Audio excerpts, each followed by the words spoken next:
Apparently, one of the concussions I received playing college football was worse than I thought. So I decided it was a good idea to watch Marvel's Echo. All episodes, back to back. Hello everyone, it's Tim from SpaceNettv. Dear Lord, let's talk about Echo. If I can save just one of you from watching this ridiculous show, at least the suffering would have been worth it.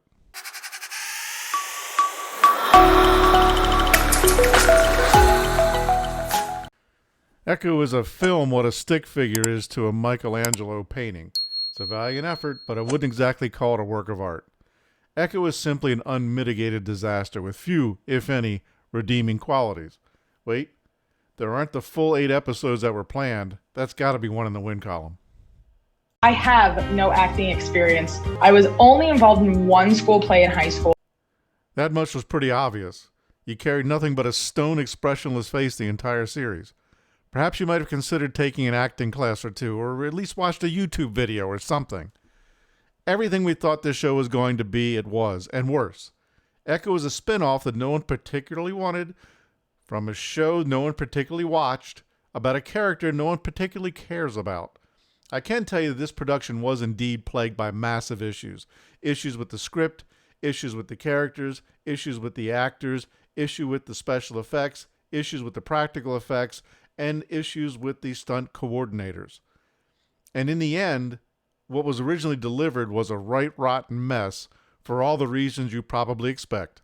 I think so many people feel like this project might be checking boxes. Need more people of color to be in the MCU. Deaf consultant, deaf actors, deaf writers in the writers' room. Representation. Deaf representation. More inclusive. Representation matters. Indigenous. Hearing privilege. Tribal representation. Boy, that escalated quickly. They were hitting every checkbox they could, all to gain the accolades of their Hollywood peers, but they missed one critical one: the box for creating an entertaining story. Sadly, that rarely seems a priority anymore over the representation of the cast in it. Now, the people over at Marvel had to know exactly what a major problem they had on their hands, but they tried to hide it for quite some time.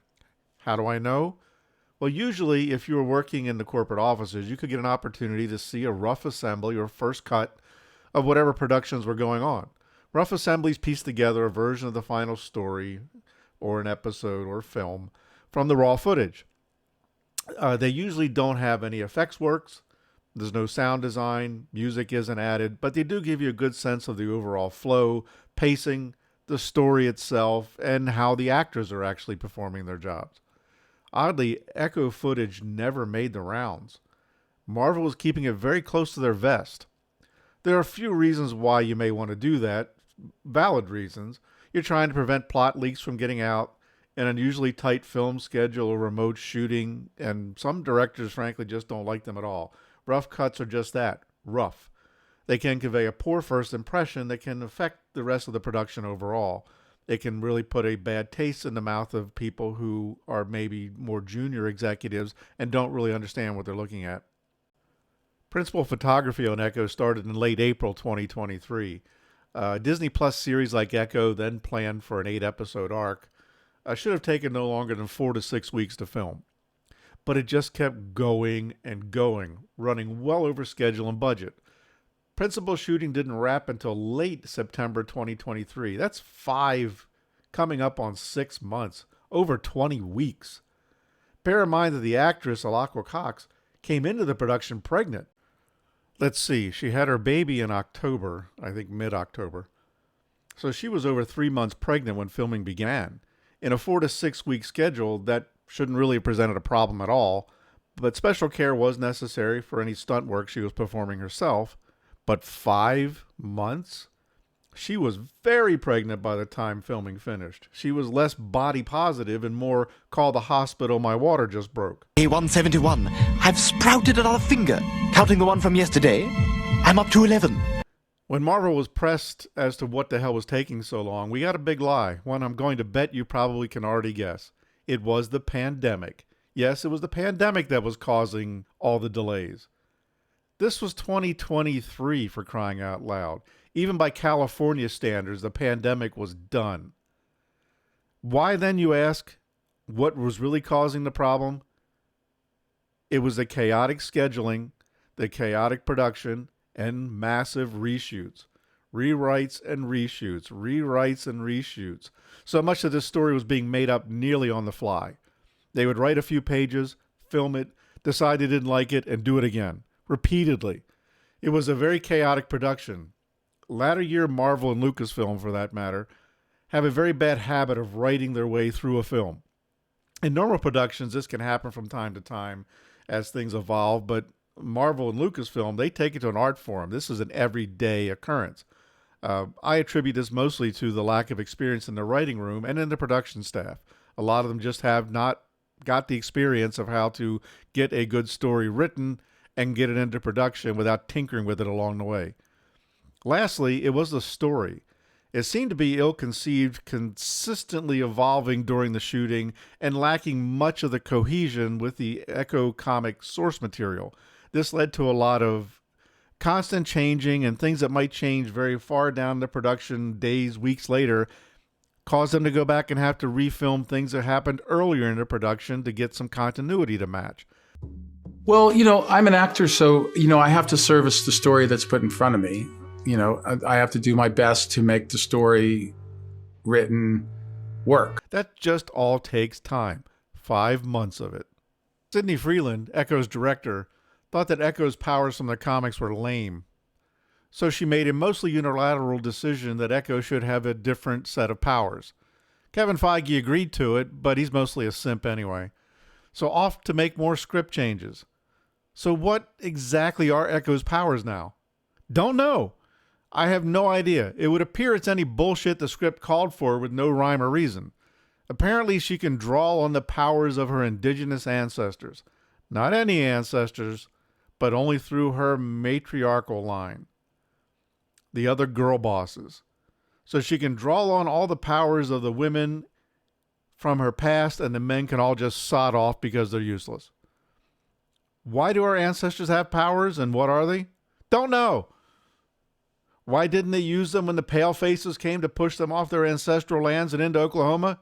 Don't know. Good question. Still don't know. Somehow she's able to pass on her girl boss powers to other potential girl bosses in her family line. Why? How? Don't know. One thing we do know is that bullets don't seem to work right in Echo. Kingpin survived being shot point blank in the eye, because we all know the eye is easily the most hardened part of your head. Henchmen get shot in the arms, legs, chest, and just keep on fighting like nothing much happened. How are men finally defeated by Echo, since bullets don't seem to do the job? Well, Echo takes away Kingpin's childhood traumas and made him cry. Character assassination complete. Vincent D'Onofrio's magnificent performance in Daredevil defiled right at the end. Back in the land of Disney, the last few adults in the room started asking some questions. What was taking so long? What was going on with the production? Why isn't anyone outside of a small cluster at Marvel seeing any assemblies or footage? You've run up a budget of how much? How much exactly? Left in the dark, it was clear that Marvel was hiding something and protecting this project, probably due to all the checkmark boxes that didn't exist and didn't matter, and shut up, you bigot. When a rough first edit did finally make the rounds, it wasn't well received by test audiences, and more reshoots were ordered, but the series never did test well in any of the reshoots they did. On the heels of the recent flop of the Marvels, some called for Echo to be delayed indefinitely or shelved to make it go away like Warner Brothers did with Batgirl. But that couldn't happen here. There was a lot of money on the table with marketing tie-ins with McDonald's, Coca-Cola, and several others. Not to mention Echo is to be a major playable character in the Marvel Strike Force mobile game. Disney is always way out over its skis with marketing tie-ins and collaboration, well ahead of other studios who wait until they're closer to the distribution point. So it couldn't be canceled or shelved. The die was cast. There would be too much money in buybacks or cancellation fees on licensing agreements that would represent a loss of billions to Disney. Come hell or high water, Echo was going to air. The word came down from on high to severely edit it, to make it as short as at all possible while still maintaining some semblance of a story. You can actually tell some of this effort in the show if you watch it closely, where portions seemed unbalanced or jumpy as the edits were made just to lop out scenes everywhere they could. It all adds up to Echo feeling very unbalanced, jumpy, and incohesive. Even in a story that was incohesive from the start, the editing made it even more so. In the end, the editors got it down to just 5 episodes, with one episode leaning heavily on recapping the Hawkeye story to fill out the series. They would dump it all at one day onto Disney Plus and just fulfill their contractual obligations and pretend like this whole thing never happened. Disney was done, and then they can move on. And that's exactly what they're going to do, because they still won't learn any lessons from this. I guarantee it. Anyway, that's what I think. Please tell me what you think down in the comments. I do love to read them, and I try to respond to as many as I can. Anyway, that's all I have for now. I'll have a video again for you very soon. Until then, you take care. Bye for now.